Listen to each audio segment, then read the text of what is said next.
नमस्कार साथियों, मैं रितेश आप लोगों को अपने YouTube channel Ritesh online classes पर स्वागत है। आज मैं आप लोग को श्योर सक्सेस कोचिंग द्वारा संचालित मैराथन टेस्ट सीरीज का चौथा प्रैक्टिस सेट करवाने जा रहा हूं। दोस्तों, आज का टेस्ट का डिस्कशन अच्छे से सुनिएगा, क्योंकि इससे मॉडर्न हिस्ट्री के बहुत सारे सवाल हैं जो आपको एग्ज़ाम्स में देखने को मिलेंगे। आज मैं पूरे क्वेश्चन का एक्सप्लेन अच्छे से करूँगा, मतलब डिटेल एक्सप्लेन करूँगा। तो आइए शुरू करता हूँ अब।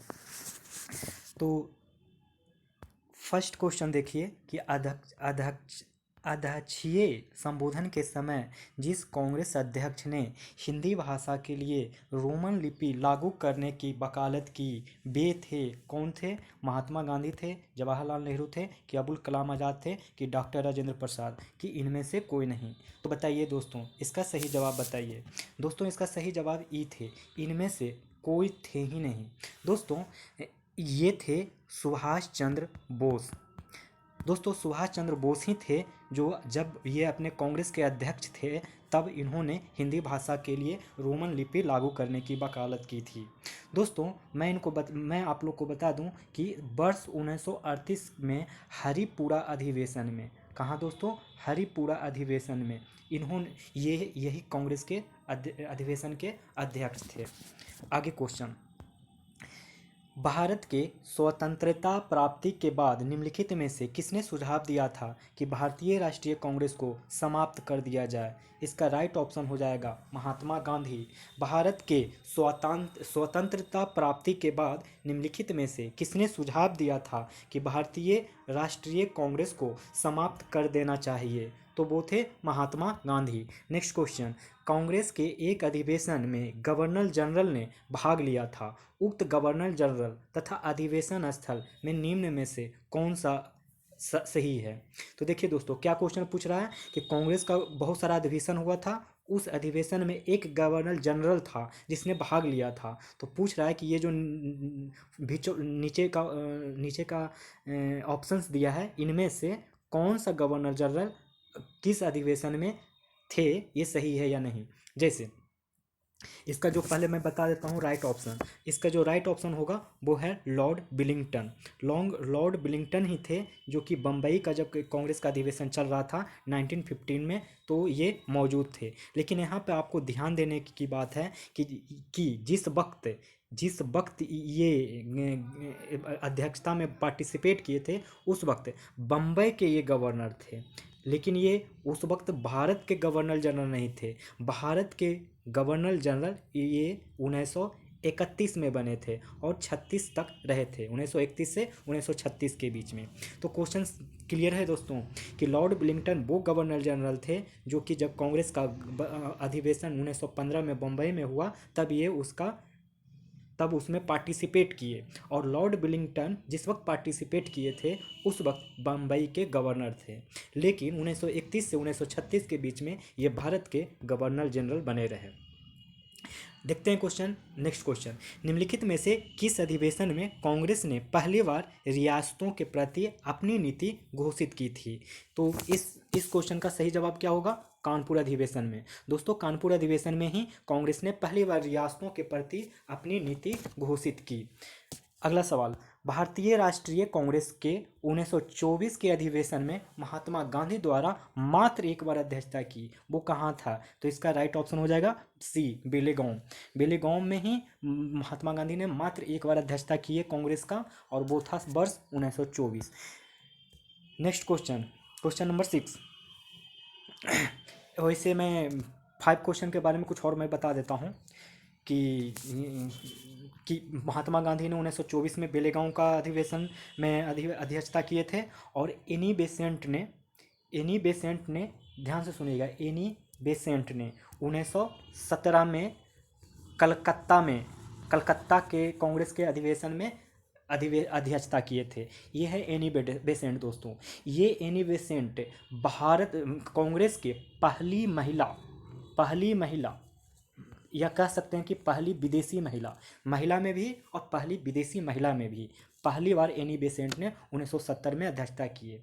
फिर वर्ष आप आ जाइए 1925। 1925 में इसके जस्ट 8 साल बाद 1925 में दोस्तों सरोजनी नायडू, ये भारत की पहली महिला थी जो कि कानपुर में 1925 में कांग्रेस की अधिवेशन की अध्यक्षता की है। और मैं बता देता हूँ, जवाहरलाल नेहरू, इनके बारे में काफ़ी अच्छे से ध्यान दीजिएगा, क्योंकि ये टोटल कांग्रेस के अधिवेशन की अध्यक्षता 3 बार किए थे। सबसे पहले इन्होंने 1929 के लाहौर के अधिवेशन में अध्यक्षता की है। फिर इन्होंने 1936 में लखनऊ में अधिवेशन किए, और 1936 में ही एक मतलब दिसंबर का सेशन हुआ था, उसमें फैजपुर में एक बार अध्यक्षता किए। तो टोटल कितने बार जवाहरलाल नेहरू ने किए? तो 3 बार। एक बार लाहौर में किए, वो साल था 1929, और दूसरी बार 1936 में किए जब वो लखनऊ में किए, और 1936 में ही एक फैजपुर के दिसंबर अधिवेशन में किए। दोस्तों इसके बाद मैं आप लोग को पटेल के बारे में बता देता हूँ। पटेल ने कराची में 1931 में के अधिवेशन में अध्यक्षता किए थे। दोस्तों अब आगे बढ़ जाते हैं नेक्स्ट क्वेश्चन। निम्नलिखित में किस भारतीय राष्ट्रीय कांग्रेस के अधिवेशन में जवाहरलाल नेहरू ने समाजवाद को भारत की समस्याओं को हल करने की कुंजी बताया? तो इसका राइट ऑप्शन हो जाएगा लखनऊ। निम्नलिखित में से किस भारतीय राष्ट्रीय कांग्रेस के अधिवेशन में जवाहरलाल नेहरू ने समाजवाद को भारत की समस्याओं को हल करने की कुंजी बताया? तो आंसर क्या हो जाएगा? लखनऊ। इनमें से कौन सबसे कम उम्र में भारतीय राष्ट्रीय कांग्रेस अध्यक्ष बनने वाले व्यक्ति था? तो इसका राइट ऑप्शन क्या हो जाएगा? अबुल कलाम आज़ाद। अबुल कलाम आज़ाद सबसे पहले कांग्रेस के अध्यक्षता 1923 में किए, जब दिल्ली में ये सबसे पूछा जाएगा कहाँ किए, तो बताइएगा दिल्ली। जब दिल्ली में एक विशेष सत्र बुलाया गया था, और जैसे ही 1923 में इन्होंने अध्यक्षता स्वीकार किया दिल्ली में, तो ये बन गए सबसे कम उम्र में बनने वाले कांग्रेस के अध्यक्ष बन गए। और जब ये फिर दोबारा जब इनको मौका मिला बनने को 1940 में, और यहाँ से लेके 45 तक ये बने ही रह गए। दोस्तों एक इसमें इस ऑप्शंस में एक आनंद मोहन बोस और एक भूपेंद्र नाथ बोस के बारे में लिखा हुआ है। जवाहरलाल नेहरू के बारे में तो आपको बता ही दिया कि कब कब उन्होंने बने थे, 3 बार बने थे। अब मैं इनके बारे में बता दूं। देखिए लास्ट में दोनों में बोस लगा हुआ है, तो बता दीजिएगा कि दोनों तो पहले मद्रास में ही बोस लगा हुआ है। इसी बस मतलब मैं एक याद करने का टेक्निक बता रहा हूँ कि आनंद मोहन बोस को देखिए, भूपेंद्र नाथ बोस को देखिए, दोनों में ही बोस लगा हुआ है लास्ट में। तो अब बताइएगा कि किस शहर में दोनों ने अध्यक्षता स्वीकार किया था, अध्यक्षता मतलब किया था, तो मद्रास। दोनों के लिए तो ऑप्शन मद्रास हो जाएगा। लेकिन भूपेंद्र नाथ बोस ने 1914 में कांग्रेस के अधिवेशन का अध्यक्षता किया था, और आनंद मोहन बोस ने 1898 में किया था। तो 1898 का कांग्रेस अधिवेशन मद्रास में हुआ था, तो उसके अध्यक्षता आनंद मोहन बोस। और 1914 के कांग्रेस अधिवेशन जब मद्रास में किया गया, तो उसका अध्यक्षता भूपेंद्र नाथ बोस। तो अगला क्वेश्चन बढ़ जाते हैं। भारतीय मुसलमान समान रूप से उग्रवादी आंदोलन की ओर आकर्षित नहीं हुए, इसका कारण क्या था? तो इसका कारण दोस्तों मैं पहले ऑप्शन बता देता हूं कि डी होगा, उग्रवादियों को हिंदू अतीत का राग आलापने की नीति। दोस्तों इसमें क्या हुआ था, पहले तो आप ये समझ लीजिए कि भारतीय मुसलमान थे, कभी भी उग्रवादी आंदोलन नहीं किए। ये हमेशा नरमपंथी नेता थे। हुआ क्या कि भारतीय मुसलमान समान रूप से उग्रवादी आंदोलन की ओर आकर्षित नहीं हुए, क्योंकि उग्रवादी नेता जो लोग भी उग्रवादी नेता थे, मतलब हिंदू में खासकर मैं बोल रहा हूँ, उग्रवादी नेता थे, हिंदू अतीत को वापस लाने की बात कर रहे थे। जितने भी उग्रवादी नेता उस वक्त के थे ना, वो कहते थे कि हिंदू अतीत को वापस लाया जाए। कौन से अतीत? हिंदू अतीत को वापस लाने की बोला जाए। और इसी सब में अरविंद घोष उन्होंने साफ साफ क्या कहा दोस्तों, ये स्टेटमेंट ज़्यादा याद रखने का प्रयास करिएगा। उन्होंने कहा कि स्वतंत्रता हमारे जीवन का उद्देश्य है, और हिंदू धर्म ही हमारे इस उद्देश्य की पूर्ति करेगा। राष्ट्रीयता एक धर्म है, और वह ईश्वर की देन है। फिर से सुन लीजिए क्या कहा उन्होंने। स्वतंत्रता हमारे जीवन का उद्देश्य है, और हिंदू धर्म ही हमारे इस उद्देश्य की पूर्ति करेगा। राष्ट्रीयता एक धर्म है और वह ईश्वर की देन है। शायद इस स्टेटमेंट को सुनने के बाद आप आराम से एनालिसिस कर सकते हैं कि जो भारतीय मुसलमान क्यों नहीं उग्रवादी आंदोलन की ओर आकर्षित हुए, क्योंकि इसका साफ मतलब था कि अगर उग्रवादी आंदोलन होता तो हिंदू अतीत का राग अलापना पड़ता। तो अगला क्वेश्चन, महात्मा गांधी के साथ निम्न मुसलमानों में से किसने बाल गंगाधर तिलक की अर्थी उठाई थी? दोस्तों ये सवाल को ढंग से सुनिएगा। कह रहा महात्मा गांधी ने के साथ, मतलब महात्मा गांधी भी थे, में निम्न मुसलमान, ये जो 4 ऑप्शन दिए हैं इनमें से कौन ऐसा मुसलमान है जिसने बाल गंगाधर तिलक की अर्थी उठाई थी? दोस्तों ये दुख भरी घटना जो बाल गंगाधर तिलक का मृत्यु हुआ, ये हुआ था दोस्तों 1 अगस्त 1920 को हुआ था दोस्तों। अब देखिए 1 अगस्त 1920 को इनकी मौत हो गया था। और इनके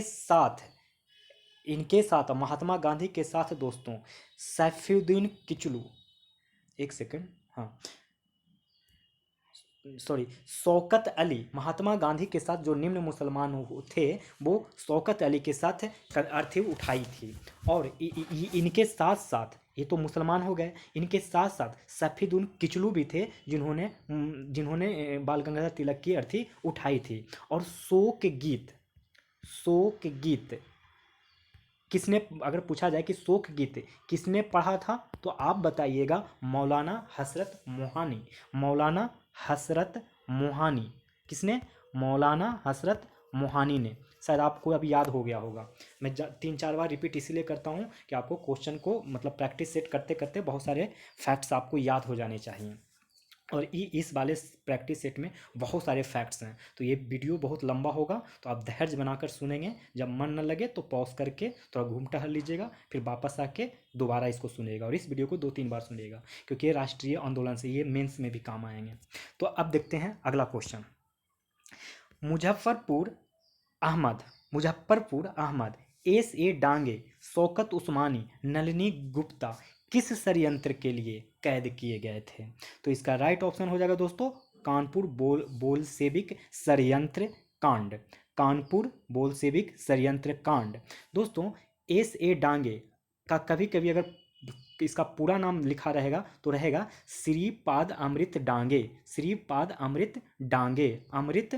डांगे, इनका पूरा नाम है। तो मुजफ्फरपुर अहमद तो हो ही गए। अब सुनिए, इन्होंने 1924 में कानपुर का ये षड्यंत्र बताया जा रहा है। कानपुर मुकदमा क्या लगा था? तो मुकदमा लगा था कानपुर बोल्शेविक षड्यंत्र मुकदमा में फंसाया गया था। और इन लोगों को, इन चारों लोगों को 4-4 साल का सजा दिया गया था। क्या मुकदमा लगाया गया था? कानपुर बोल्शेविक षड्यंत्र मुकदमा लगाया गया था। कब मुकदमा लगाया गया था? 1924 में। कौन से शहर में? तो कानपुर के शहर में। निम्नलिखित में किसने प्रसिद्ध चटगांव शस्त्रागार ढाबा आयोजित किया था? इसका राइट ऑप्शन हो जाएगा बी, सूरज सेन। देखिए दोस्तों इनके बारे में तो बहुत सारा चीज़ आपको बताया ही था, थोड़ा सा और बता देता हूँ आज सूर्य सेन के बारे में। सबसे पहले सूर्य सेन ने ही इंडियन रिपब्लिक आर्मी का स्थापना किया था। और इसके जो सदस्य थे वो थे अनंत सिंह। नाम ध्यान से सुनिएगा, धीरे धीरे याद रखने का प्रयास करें, क्योंकि ये नाम कभी कभी क्वेश्चंस में मिल जाएंगे आपको। इंडियन रिपब्लिक एसोसिएशन, जो कि सूर्य सेन ने स्थापना किया था। और इनके जो कुछ सदस्य थे उनका नाम है अनंत सिंह, अंबिका चक्रवर्ती, लोकीनाथ, प्रतिलता बाडेडार, फिर थे आनंद गुप्त, फिर टेगराबल थे। कौन थे? टेगराबल। दोस्तों और भी एक दो नाम था, एक कल्पना दत्त, एक गणेश घोष। तो पूरा कंप्लीट सुन लीजिए कौन कौन थे। आनंद सिंह, अंबिका चक्रवर्ती, लोकीनाथ, प्रतिलता बाडेडार, आनंद गुप्त, टेगराबल, गणेश घोष, कल्पना दत्त, ये सारे मेंबर्स थे इंडियन रिपब्लिक आर्मी के। और दोस्तों सूरज सेन को पूछेगा कि फांसी की सज़ा कब पड़ा था, तो 12 जनवरी 1934 को। दोस्तों ध्यान रखिएगा, ये वही दिन है जब विवेकानंद का जन्म हुआ था और नेशनल यूथ डे मनाते हैं। चलो आगे। अब देखो, स्वतंत्रता संग्राम के सबसे कम आयु के शहीद थे। स्वतंत्रता संग्राम के सबसे कम आयु के शहीद कौन थे? तो दोस्तों खुदीराम बोस थे। खुदीराम बोस थे। अब नेक्स्ट क्वेश्चन, निम्नलिखित में से किस क्रांतिकारी नेता ने कलकत्ता के क्रूर पुलिस कमिश्नर चार्ल्स टेगार्ट की हत्या का प्रयास किया? दोस्तों देखिए यहाँ पे लिखा हुआ है कि प्रयास किया, असफल प्रयास हुआ था। प्रयास किया था मतलब सफलता हाथ नहीं लगा था। और क्या कह रहा है कि निम्नलिखित में कौन सा ऐसा क्रांतिकारी नेता था जो कि कलकत्ता के क्रूर पुलिस कमिश्नर तो था लेकिन ये बहुत ही क्रूर वाला था। और कौन था, इसका नाम क्या था? Charles Tegart. इसका हत्या का प्रयास किसने किया? तो दोस्तों ये प्रयास गोपीनाथ साहा ने किया। दोस्तों ये घटना घटी थी 12 जनवरी 1924 को। कलकत्ता के एक चौरंगी रोड है जो कलकत्ता के होंगे उनको पता होगा, चौरंगी रोड है। पर इन्होंने गोपीनाथ साहा ने असफल प्रयास किया, लेकिन बदकिस्मती ये हुई कि एक गोली अर्नेस्ट डे को लग गई। अर्नेस्ट डे को लग गया, लेकिन चार्ल्स टेगार्ट को नहीं लगा और वो बच गया। किसको लग गया? अर्नेस्ट डे को।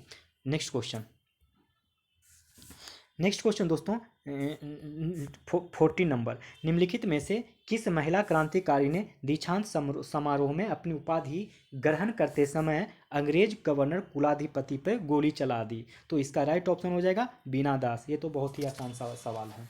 तो आप इसके बाद हम लोग आगे नेक्स्ट क्वेश्चन की तरफ बढ़ जाते हैं। किसने कहा था आलोचना और स्वतंत्र चिंतन एक क्रांतिकारी की दो विशेषताएं हैं? किसने कहा था दोस्तों? बताइए। ऑप्शन है चंद्रशेखर आजाद, राम प्रसाद बिस्मिल, सचिंद्रनाथ सन्याल, भगवती चरण बोहरा। दोस्तों यह ऑप्शन नंबर ई। दोस्तों इसका ऑप्शन नंबर ई होगा क्योंकि इनमें से कोई नहीं था। जो इसका राइट ऑप्शन हो जाएगा वो होगा भगत सिंह। भगत सिंह ही थे जिन्होंने कहा था कि आलोचना और स्वतंत्र चिंतन एक क्रांतिकारी की दो विशेषताएं हैं।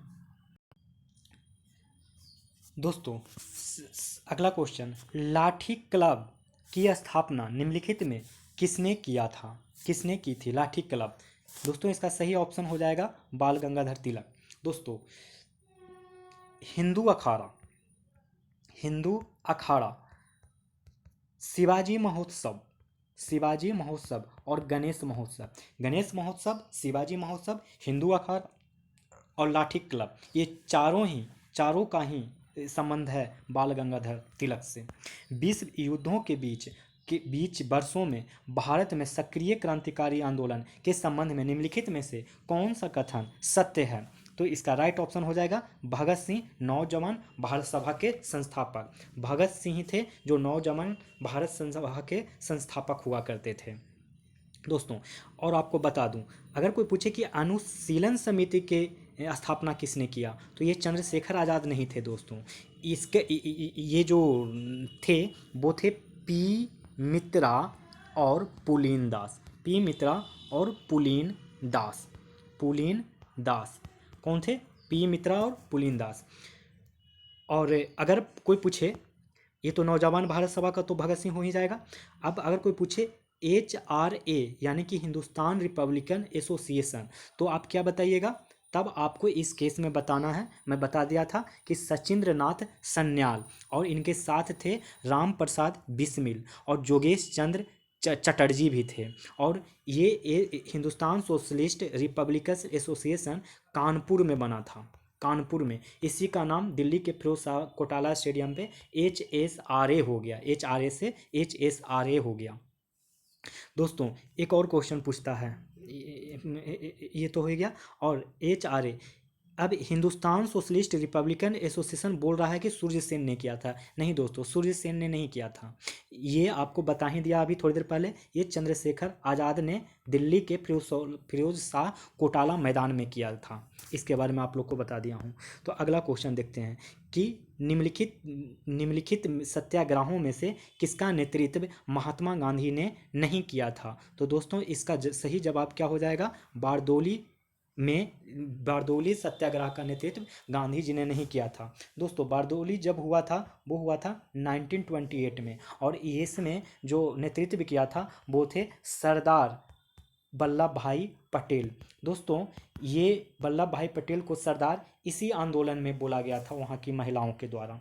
और कुछ और फैक्ट्स बता दूं कि जो भारतीय छोड़ो आंदोलन था 1942 में हुआ था, सविनय अवज्ञा आंदोलन हुआ था वो 1930 में हुआ था, और ये जो खेड़ा आंदोलन है वो हुआ था 1918 में। और ये तीनों को तीनों ही गांधी जी के द्वारा नेतृत्व किया गया था। तो नोआखली काल में महात्मा गांधी के सचिव कौन थे। तो इसका जो सही ऑप्शन हो जाएगा वो हो जाएगा प्यारे लाल। नोआखली काल में महात्मा गांधी के सचिव कौन थे दोस्तों, तो प्यारे लाल थे। नेक्स्ट क्वेश्चन, निम्नलिखित में से किस सत्याग्रह आंदोलन में गांधी जी ने प्रत्यक्ष रूप से भाग नहीं लिया था। तो दोस्तों अभी अभी बताया था ऊपर में कि बारदोली, तो इसमें ऑप्शन में तो बारदोली नहीं है, लेकिन खेड़ा सत्याग्रह में तो गांधी जी थे ही। और राजकोट सत्याग्रह में भी गांधी जी थे, और असहयोग आंदोलन में तो आप लोग को पता ही होगा कि गांधी जी थे। लेकिन बायोकाम सत्याग्रह में भी गांधी जी नहीं थे। बायोकाम सत्याग्रह में गांधी जी नहीं थे। दोस्तों मैं इस राजकोट के बारे में बता देता हूँ, क्योंकि राजकोट सत्याग्रह के बारे में बहुत कम इन्फॉर्मेशन मिलता है लोगों को। मैं इसके बारे में बता दूँ कि ये 1939 में गांधी जी ने 4 दिनों का अनशन किया, और इस अनशन के बाद वायसराय की मध्यस्थता से राजकोट के शासक के साथ समझौता पे राजी हुआ। तो 1939 में 4 दिनों का अनशन इन्होंने किया था राजकोट सत्याग्रह में। तो अब तो पता चल गया ना कि गांधी जी के प्रत्यक्ष रूप में किस में भाग नहीं था, तो बायोकॉम में भाग नहीं लिए थे। नेक्स्ट क्वेश्चन, गांधी जी ने के निम्नलिखित अनुयायियों में से कौन पेशे से एक शिक्षक थे। तो दोस्तों यहाँ तो आंसर दिया ही हुआ कि ये वकील थे, तो ये शिक्षक थे। तो इसका राइट ऑप्शन तो जे बी कृपलानी हो जाएगा। राजेंद्र प्रसाद कुछ दिन के लिए शुरुआती क्षण में शिक्षक ही थे, और फिर बाद में ये वकालत पे करने लगे। तो ये राजेंद्र प्रसाद के बारे में जब पूछा जाए तो आप वकालत ही बोलिएगा, और जेपी कृपलानी ही शिक्षक थे। मुख्य रूप से तो वो वकील ही थे ना, राजेंद्र प्रसाद। तो देखिए नेक्स्ट क्वेश्चन दोस्तों, कि निम्नलिखित में से किस कारागार को गांधी जी ने मंदिर का नाम दिया। तो दोस्तों वो था, कौन सा कारागार था, B Yerwada jail. Yerwada jail दोस्तों कहाँ है, पुणे में है, महाराष्ट्र में। और यहाँ पे गांधी जी 1930 में जेल में गए थे, और इसी समय बोले येरवदा जेल को कि गांधी जी ने मंदिर का नाम दिया था। क्वेश्चन नंबर 23 देखिए, गांधी जी के अनुसार अस्पृश्यताओं को सामाजिक आर्थिक सुधार संपन्न किया जा सकता है, कैसे। तो इसका राइट ऑप्शन हो जाएगा उनके लिए कुटीर उद्योग स्थापित करके। अच्छा, एक कुटीर उद्योग का मतलब समझते हैं आप लोग। कुटीर उद्योग क्या होता है, जैसे छोटे मोटे कारखाने, जैसे गुड़ बनाना, घास कुटना, तेल पेरना, कागज बनाना, चमड़े का काम, ये सब कुटीर उद्योग के अंदर आता है, जिसको आज के डेट में एमएसएमई बोला जाता है। चंपारण में इंडिगो किसानों की दशा की ओर गांधी जी का ध्यान किसने आकर्षित किया। तो वो थे राजकुमार शुक्ल थे। कौन थे, राजकुमार शुक्ल थे। नेक्स्ट क्वेश्चन, निम्न में किसने स्वराज पार्टी निर्माण करने के लिए कांग्रेस के अध्यक्ष पद से त्यागपत्र दे दिया। दोस्तों क्वेश्चन को ध्यान से सुनिए, इस क्वेश्चन में बहुत अच्छा एक्सप्लेनेशन करके अभी बताता हूँ, आप इस चीज़ को बहुत ही अच्छे से समझ लीजिए, क्योंकि स्वराज पार्टी, ये ध्यान से सुनिएगा, स्वराज पार्टी का हमेशा क्वेश्चन बनता है, अक्सर इसमें हर 1-2 साल के बाद बन जाता है। तो इससे रिलेटेड हम बताते हैं। इसका राइट ऑप्शन तो हो जाएगा CR दास। निम्न में किसने स्वराज पार्टी निर्माण करने के लिए कांग्रेस का अध्यक्ष पद को त्याग दिया। मतलब पहले ये कांग्रेस के अध्यक्ष थे, फिर उन्होंने त्याग दे दिया, CR दास, और उन्होंने फिर स्वराज पार्टी, सोचिए इतने अच्छे पोस्ट पे थे और उन्होंने त्याग दे के स्वराज पार्टी बना लिया। आखिर क्या वजह रहा था, हम लोग इस वजह को तलाशते हैं। देखिए, भारत शासन अधिनियम 1919 इसके द्वारा जो प्रदान किया गया था केंद्रीय और प्रांतीय विधानमंडल, इसका कांग्रेस ने गांधी जी के निर्देशानुसार बहिष्कार किया और वर्ष 1920 के चुनावों में भाग नहीं लिया। ऐसा कहना था गांधी जी को कि इसको बायकॉट करो। अब क्या हुआ, कुछ दिन के बाद असहयोग आंदोलन की समाप्ति हो गई और गांधी जी की गिरफ्तारी हो गई। जैसे ही असहयोग आंदोलन खत्म तो गांधी जी गिरफ्तार हो गए और बाद में इसके बाद जैसे गिरफ्तार हुए तो जो उस वक्त के देश का वातावरण में एक अजीब निराशा माहौल बन गया। ऐसी स्थिति में मोतीलाल नेहरू और CR दास, इन दोनों की एक नई विचारधारा आई, क्योंकि उस वक्त गांधी जी जेल चले गए थे और उनकी विचारधारा खत्म हो चुकी थी, तो एक नया विचारधारा लेके आए। इनकी मानना था, इन दोनों का ऐसा मानना था कि कि कांग्रेस के विधानमंडल के भीतर, कांग्रेस को विधानमंडलों के भीतर प्रवेश करके अंदर से लड़ाई लड़ने का विचार प्रस्तुत किया इन दोनों ने।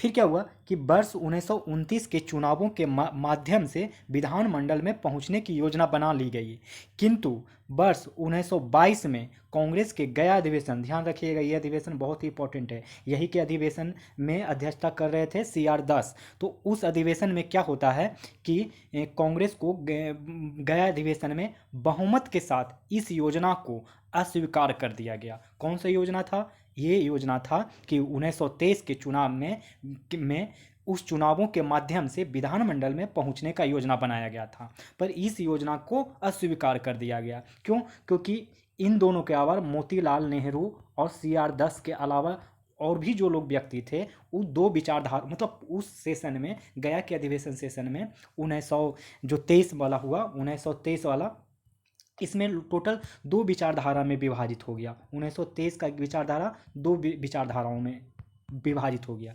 एक तो वो जो कि मोतीलाल नेहरू और CR दास के नेतृत्व में था, और दूसरा वो धड़ा जो कि बोल रहा था कि नहीं, गांधी जी अगर बॉयकॉट करने कहे हैं इस चुनाव को तो हम लोग बॉयकॉट करेंगे। लेकिन इन दोनों का मानना था, इस विचारधारा का मानना था कि नहीं, अब हम लोग क्या करेंगे कि कांग्रेस को विधानमंडलों के भीतर प्रवेश करके अंदर से लड़ाई लड़ने का विचार प्रस्तुत करेंगे, ऐसा होगा। तो लेकिन क्या हुआ, ये योजना असफल हो गया मोतीलाल और CR दास के नेतृत्व में। क्या किए, CR दास ने अध्यक्ष पद से त्यागपत्र दे मारा, और त्यागपत्र देते ही इन्होंने जनवरी 1923 में मोतीलाल नेहरू के साथ मिलकर स्वराज पार्टी का निर्माण कर दिया। क्या कर दिया? स्वराज पार्टी का निर्माण कर दिया। यही हमारा क्वेश्चन पूछ रहा है कि निम्न में किसने स्वराज पार्टी निर्माण करने के लिए कांग्रेस के अध्यक्ष पद से त्यागपत्र दे दिया। अब सुनिए, अब मैं थोड़ा इस स्वराज पार्टी के बारे में कुछ अच्छा सा बता दूं ताकि आगे के क्वेश्चन आपको बन जाए। अच्छा, इसका कोई ना कोई तो उद्देश्य रहा होगा। अब इसका उद्देश्य तो अभी अभी मैं चिल्ला चिल्ला के बता दिया कि इसका उद्देश्य चुनावों के माध्यम से काउंसिलों में प्रवेश कर तथा उन्हें काम न करने देकर 1919 के भारत शासन अधिनियम का उच्छेदन करना था। मैंने भारत शासन अधिनियम जो 1919 आ गया उसका विरोध करना था। देखिए, मोतीलाल नेहरू और CR दास और गांधी जी का सोच बिल्कुल एक ही था। दोनों का ही मत था कि भाई हमको भारत शासन अधिनियम का जो है 1919 का हमको विरोध करना है। लेकिन गांधी जी का कहना था कि हम बॉयकॉट करके विरोध करेंगे, और इन दोनों का कहना है कि बॉयकॉट तो हम लोग विरोध तो करेंगे लेकिन बॉयकॉट नहीं करेंगे, बल्कि उस चुनाव में हम लोग अपने सदस्य डालेंगे और अपने सदस्य के साथ वहाँ जो काम हो रहा होगा हम उस काम में विघन डालेंगे। तो दोनों का तो सोच एक ही था, भले रास्ते अलग अलग थे। अब सुनिए, इन्होंने कुछ अच्छी उपलब्धियां भी हासिल किया। हुआ क्या कि एक विट्ठल भाई पटेल थे।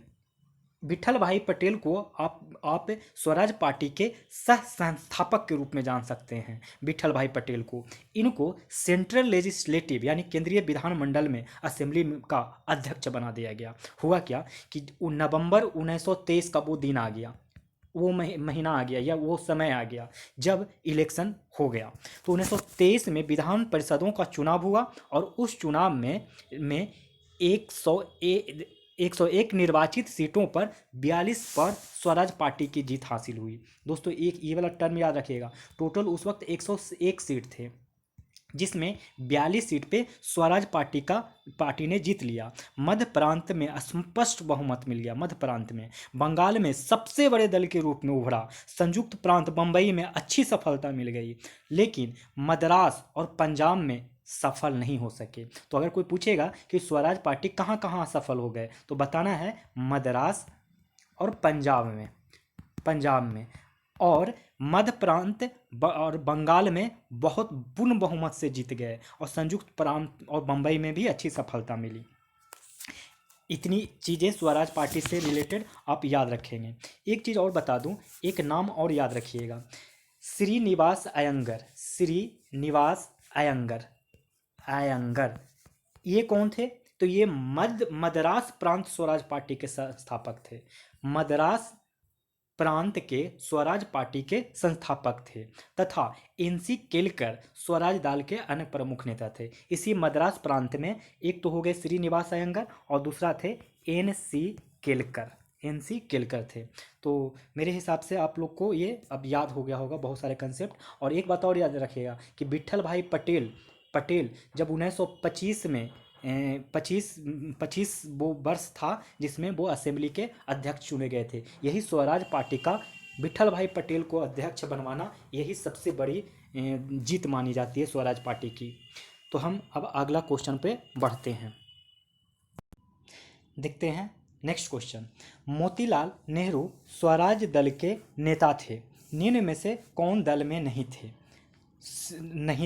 तो इसका राइट ऑप्शन हो जाएगा सी राजागोपालाचारी नहीं थे। ये चित्तरंजन दास तो थे, इन्होंने तो पार्टी का गठन ही किया था, ये सह संस्थापक ही थे, और ये अभी मैंने बता ही दिया था कि ये मद्रास प्रांत के थे। नेक्स्ट क्वेश्चन, स्वतंत्रता पूर्व भारत में निम्नलिखित में से किसने केंद्रीय विधानसभा में स्वराज दल का समर्थन किया था? स्वतंत्रता पूर्व भारत में निम्नलिखित में से किसने केंद्रीय विधानसभा में स्वराज दल का समर्थन किया था? तो मोहम्मद अली जिन्ना ने समर्थन दिया था। सेंट्रल लेजिस्लेटिव असेंबली का प्रथम भारतीय अध्यक्ष या स्पीकर कौन थे? तो अभी तो मैंने बताया, अब इसमें भी सोचने वाली कौन सी बात है? विट्ठल भाई पटेल। अब नेक्स्ट क्वेश्चन हम लोग देखेंगे। नेक्स्ट क्वेश्चन है कि साइमन कमीशन के आने के विरुद्ध भारतीय जन आंदोलन क्यों हुआ? साइमन कमीशन आने के विरुद्ध भारतीय जन आंदोलन क्यों हुआ? तो इसका राइट ऑप्शन हो जाएगा साइमन कमीशन में कोई भारतीय सदस्य नहीं था। ये तो आप लोग को बता ही दिया था बहुत बार कि इसमें कोई साइमन कमीशन में कोई भी भारतीय सदस्य नहीं था, इसलिए इसे श्वेत कमीशन के नाम से जाना जाता है। तो आइए देखते हैं नेक्स्ट क्वेश्चन। किसके सुझावों पर भारतीयों को साइमन कमीशन से बाहर रखा गया था? श्वेत कमीशन था, मतलब कौन ऐसा सुझाव दिया था जिसमें कहा था कि कोई भी भारत को इस कमीशन में मत ऐड करिए? वो थे लॉर्ड इरविन। निम्नलिखित में किसने सर्वप्रथम भारत के लिए औपनिवेशिक स्वराज की मांग की थी? तो इसका सही आंसर हो जाएगा सर तेज बहादुर सप्रू और जयकर ने। निम्नलिखित में से किसने सर्वप्रथम भारत के लिए औपनिवेशिक स्वराज की मांग की थी? तो वो थे सर तेज बहादुर सप्रू और जयकर ने। नेक्स्ट क्वेश्चन, मुस्लिम लीग के निम्नलिखित में से किस अधिवेशन में मोहम्मद अली जिन्ना 14 सूत्रीय प्रस्ताव रखा? तो ये रखा था, ये इसमें से बताइए कौन सा ऑप्शन सही होगा, ए बी सी डी या ई? मुस्लिम लीग के निम्नलिखित में से किस अधिवेशन में मोहम्मद अली जिन्ना ने अपना 14 सूत्रीय प्रस्ताव रखा था? इसका कोई भी ऑप्शन सही नहीं है दोस्तों, इसका आंसर ई हो जाएगा। इसका राइट आंसर होगा 28 मार्च 1929 का दिल्ली का अधिवेशन। इसका सही मायने में आंसर क्या होगा? कहाँ 14 सूत्रीय प्रस्ताव रखा गया था? तो 28 मार्च 1929 को, कहाँ पे? तो दिल्ली में। चलिए आगे बढ़ जाते हैं। कांग्रेस दल का जो उग्र शाखा था, जिसके एक प्रमुख नेता जवाहरलाल नेहरू भी थे, इंडिपेंडेंस फॉर इंडिया लीग की स्थापना की, वह लीग किसके विरोध में स्थापित हुआ था? तो इसका सही आंसर हो जाएगा नेहरू रिपोर्ट के विरोध में। नेहरू रिपोर्ट। अगला क्वेश्चन, भारतीय राष्ट्रीय कांग्रेस द्वारा किस दिन को पूर्ण स्वराज दिवस घोषित किया गया था? तो इसका सही आंसर हो जाएगा 26 जनवरी 1930 को। दोस्तों कलकत्ता अधिवेशन जब 1928 हो रहा था, कांग्रेस का जो कलकत्ता अधिवेशन 1928 में हो रहा था, तब ब्रिटिश सरकार को यह अल्टीमेटम दिया गया कि वह 1 वर्ष के भीतर भीतर नेहरू रिपोर्ट को स्वीकार कर ले, अदरवाइज कांग्रेस द्वारा प्रारंभ किए जाने वाले जन आंदोलन का सामना करे।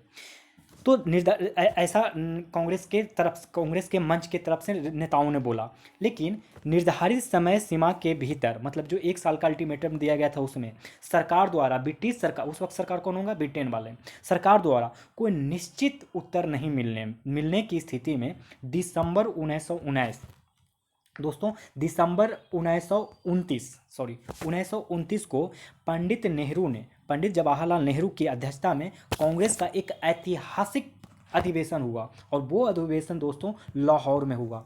लाहौर अधिवेशन याद रखिए, इसकी अध्यक्षता किए थे जवाहरलाल नेहरू, ये भी याद रखिए। और इसके साथ साथ आपको ये याद रखना है कि ये हुआ था 1929 में, और दिसंबर 1929 में हुआ था। हुआ था इस अधिवेशन में क्या हुआ कि प्रस्ताव पारित होने के बाद जवाहरलाल नेहरू ने पूर्ण स्वराज के लक्ष्य को घोषित किया। यहाँ पर क्या घोषित किया गया, पूर्ण स्वराज घोषित किया गया। जैसे ही 31 दिसंबर 1929 के मध्यरात्रि 1931 के एक सेकंड, यहाँ पे मैं थोड़ा सा गलती बोल रहा हूँ।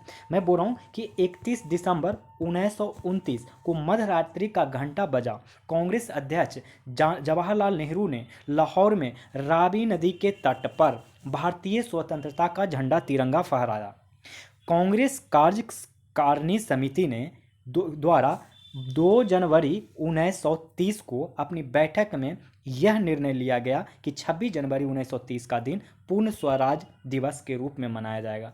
क्या मनाया जाएगा, पूर्ण स्वराज दिवस के रूप में मनाया जाएगा। कब, 26 जनवरी को। और यही नहीं, तथा प्रत्येक 26 जनवरी को प्रत्येक वर्ष पूर्ण स्वाधीनता दिवस मनाया जाएगा। पूर्ण स्वाधीनता दिवस कब मनाया जाएगा, प्रत्येक ईयर को पूर्ण स्वाधीनता दिवस, तो वो 26 जनवरी को मनाया जाएगा। तो अभी आपको कन्फ्यूजन ये होगा कि हम लोग तो स्वाधीनता दिवस यानी स्वतंत्रता दिवस 15 अगस्त को मनाते हैं। तो दोस्तों ये बात सही है कि 15 अगस्त 1947 को हम लोग का देश आज़ाद हुआ था, और अभी हम लोग 26 जनवरी को हम लोग गणतंत्र दिवस मनाते हैं।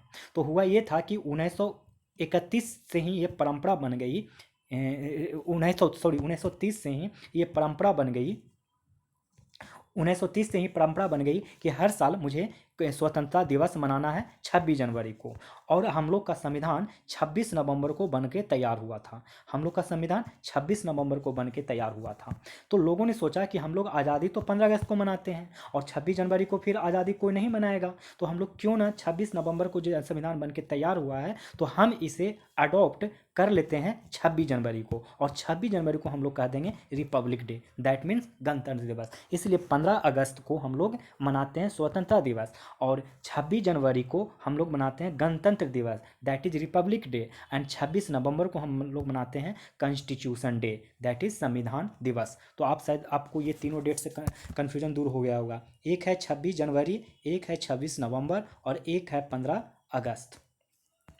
15 अगस्त को इंडिपेंडेंस डे, जिस दिन हमारा देश आज़ाद हुआ था, 26 नवंबर को जिस दिन हमारा कॉन्स्टिट्यूशन बनके तैयार हुआ था, इसलिए संविधान दिवस, और 26 जनवरी को हम लोग गणतंत्र दिवस मनाते हैं। इस दिन संविधान को हम लोग पूरी तरीके से अडॉप्ट कर लिए थे। और इसके साथ साथ ये ऐतिहासिक प्रथा जुड़ा हुआ है कि जवाहरलाल नेहरू ने लाहौर अधिवेशन में पूर्ण स्वराज का मांग किया था और प्रस्ताव भी पारित कर दिया, और उसी समय से हम लोग 26 जनवरी को स्वतंत्रता दिवस मनाते आ रहे थे हर साल तक। इसीलिए चलिए अब यहाँ से हम लोग नेक्स्ट सवाल देखते हैं।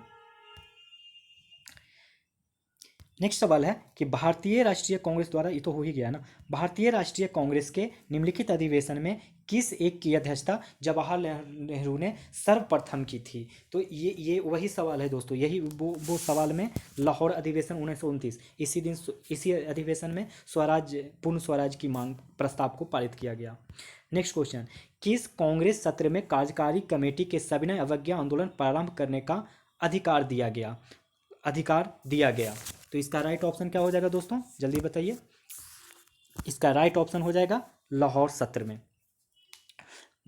दोस्तों 1929 में ही ये लाहौर सत्र हुआ था, ये तो आपको अभी बताया ही था। इसमें जो कांग्रेस कार्यकारिणी को सविनय अवज्ञा आंदोलन शुरू करने का अधिकार दिया गया, और इसी में फरवरी 1939 में साबरमती आश्रम में हुई कांग्रेस कमेटी दूसरी बैठक में गांधी जी को इस आंदोलन का नेतृत्व सौंपा गया। सॉरी, ये यहाँ 39 नहीं 29 होगा। 1929 को सविनय अवज्ञा आंदोलन के लिए गांधी जी को नेतृत्व सौंप दिया गया। नेक्स्ट क्वेश्चन देखते हैं। सविनय अवज्ञा आंदोलन के रूप में गांधी जी ने दांडी मार्च प्रारंभ किया था। कब किया था दांडी मार्च प्रारंभ? तो वो किया था 12 मार्च 1930 को। कब किया था? 12 मार्च 1930 को। अगला सवाल, निम्नलिखित में किस आंदोलन में महिलाओं की भागीदारी सबसे सर्वाधिक मानी जाती है? तो इसका क्या सही हो जाएगा? नमक सत्याग्रह में महिलाओं की भागीदारी सर्वाधिक मानी जाती है। गांधी इरविन समझौता के हस्ताक्षरित होने में किसने महत्वपूर्ण भूमिका निभाई थी? तो इसका राइट ऑप्शन हो जाएगा तेज बहादुर सप्रू ने। देखिए, गांधी इरविन समझौता के हस्ताक्षरित होने में किसने भूमिका निभाई थी? तेज बहादुर सप्रू ने। 26 जनवरी 1931, ये डेट याद रखिएगा। इस डेट में क्या हुआ था? इस डेट को इरविन ने सविनय अवज्ञा आंदोलन को विस्तारित होने स्वरूप को देखते हुए देश में सौहार्द माने अच्छा सुख शांति का वातावरण उत्पन्न करने के उद्देश्य से गांधी जी को जेल से रिहा कर दिया गया। मतलब 26 जनवरी 1931 को गांधी जी को छोड़ दिया गया, जेल से रिहा कर दिया गया। कौन किया? इरविन ने किया। फिर इसके बाद अब ये आ गए, मतलब खुले में आ गए। कौन? गांधी जी। अब एक व्यक्ति हुए तेज बहादुर सप्रू, और इनके साथ साथ एम.आर. जयकर भी थे। एम.आर. जयकर के प्रयास किए कि भाई गांधी जी के साथ समझौता करवा दिया जाए। किन के साथ? इरविन के साथ। तो गांधी जी के साथ समझौता इरविन के साथ, गांधी और इरविन का समझौता का प्रयास किसने किया? तो तेज बहादुर सप्रू और एम.आर. जयकर के प्रयत्नों से। और 1931 में दिल्ली में वार्ता आरंभ हुआ। कहाँ पे हुआ? दिल्ली में वार्ता आरंभ स्टार्ट हो गया। फिर 5 मार्च 1931 को दोनों के मध्य समझौता हो गया। इसी समझौते को हम लोग 5 मार्च 1931 वाले समझौते को हम लोग गांधी इरविन पैक्ट यानी गांधी इरविन समझौता के नाम से जानते हैं। इसी समझौता के लिए सरोजिनी नायडू ने बोला कि गांधी और इरविन को दो महात्मा की संज्ञा दी। तो दो महात्मा की संज्ञा गांधी और इरविन को किसने दिया? तो सरोजिनी नायडू ने। गांधी इरविन समझौता में किसने मध्यस्थता की भूमिका निभाई थी? तो किसने निभाई थी? तेज बहादुर सप्रू ने। क्वेश्चन रिपीट हो रहा है ये सब। निम्नलिखित व्यक्तियों में किसने इरविन तथा गांधी को दो महात्मा कहा? सरोजिनी नायडू ने। अगला क्वेश्चन, निम्नलिखित में किसने गांधी इरविन समझौते में महात्मा गांधी के लाभ को सांत्वना पुरस्कार कहा? सांत्वना पुरस्कार किसने कहा? तो इसका राइट ऑप्शन होगा Alan Campbell Johnson. Alan Campbell Johnson ने कहा कि गांधी इरविन समझौता में महात्मा गांधी के लाभ को सांत्वना पुरस्कार कहा था। दोस्तों, ये कौन थे? ये थे इरविन के जीवनीकार थे, जो इरविन जीवनीकार के रूप में थे। ये कैंपबेल ने पहला तो गांधी जी के बारे में बोला कि ये लाभ को सांत्वना पुरस्कार कहा। इरविन के बारे में इन्होंने कहा कि इरविन के एकमात्र आत्मसमर्पण के रूप में बातचीत के लिए सहमत होने कहा था, ऐसा कहा था। अब हम लोग देखेंगे क्वेश्चन नंबर 43 को। क्वेश्चन नंबर 43 क्या कह रहा है कि निम्नलिखित नेताओं में से कौन द्वितीय गोलमेज सम्मेलन में भाग नहीं लिया था? तो कौन नहीं लिया था दोस्तों? इनमें से डॉक्टर राजेंद्र प्रसाद नहीं लिया था। देखिए, गोलमेज जो सम्मेलन है वो टोटल 3 हुए थे। द्वितीय गोलमेज सम्मेलन कब हुआ था? ये डेट आप याद रखिएगा, 7 सितंबर 1931 को द्वितीय गोलमेज सम्मेलन हुआ था। कब हुआ था? 7 सितंबर 1931 को स्टार्ट हुआ था और ख़त्म हो गया था 1 दिसंबर 1931 को। हम फर्स्ट गोलमेज माने पहला गोलमेज सम्मेलन राउंड टेबल कॉन्फ्रेंस कब हुआ था? ये हुआ था 1930 में। सेकंड कब हुआ था? याद रखिएगा 31 में। थर्ड कब हुआ था? 1932 में। दोस्तों, सेकंड वाले को अच्छे से पढ़िएगा। द्वितीय गोलमेज सम्मेलन सेकंड वाला 7 सितंबर 1931 से 1 दिसंबर 1931 के बीच में चला।